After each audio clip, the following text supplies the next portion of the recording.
Congress BJP పార్టీలపై మాజీ MP Vinod Kumar మండిపడ్డారు.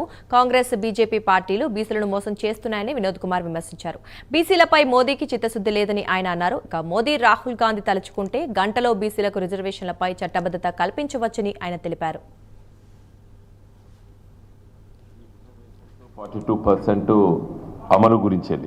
ఈ సందర్భంలో రాష్ట్ర ప్రభుత్వము రేవంత్ రెడ్డి గారి ముఖ్యమంత్రి ఆధ్వర్యంలో శాసనసభ బిల్లు పాస్ చేసి కేంద్రానికి మరి గవర్నర్ గారు పంపించడము, దానిపైన ఎలాంటి నిర్ణయం జరగలేదు కాబట్టి అదే విషయం పైన అదే సమస్య పైన ఒక ఆర్డినెన్స్ తీసుకొస్తామని చెప్పి క్యాబినెట్లో నిర్ణయము, తదనంతరము ఆర్డినెన్స్ తీసుకొచ్చి గవర్నర్ గారికి పంపించి మరి ఇప్పుడు వేచి చూస్తున్నది రాష్ట్ర ప్రభుత్వం ఆర్డినెన్స్ మరి తీసుకురావడానికి.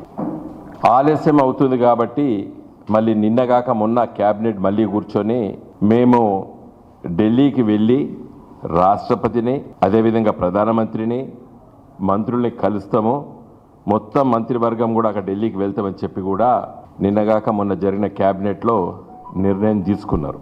రాష్ట్రంలో బీసీ రిజర్వేషన్స్ ముఖ్యంగా పంచాయతీరాజ్ ఎన్నికలు జరగవలసి ఉంది కాబట్టి